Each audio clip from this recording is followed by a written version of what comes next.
gaskiya ne an tambaye sa me kake mutukan da na sani akai a lokacin da kake mulkin ka da kai wanda yanzu in ka tuna abin na mutukanci maka tuwo a ƙwarya.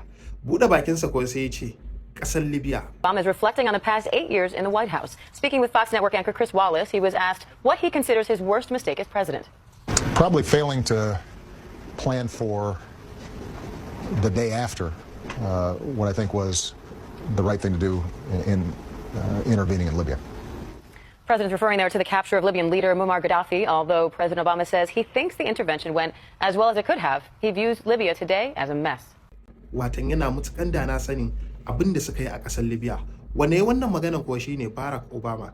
A lokacin da yake mulkinsa a shekara na 2011, ƙasar Amurka da kuma wasu ƙasashen ƙetare sun haɗa ƙarfi da ƙarfi suka shiga ƙasar Libya yadda suka kawo ƙarshen mulkin Muammar Gaddafi.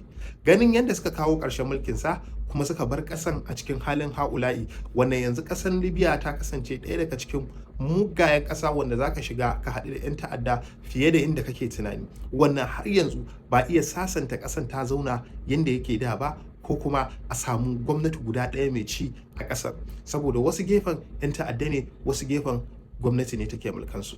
To ganin wannan maganin da ya sha zagi mutuƙa a kafafen sada zumunta, a inda ake cewa duk abin da ya yi sun sani, dan yanzu ya fita ya ce da na sani babu abin da za ta yi akai, sai dai ko an ci gaba da masa addu'o'i cewa yanda yawa ƙasar Libya Allah ya masa haka.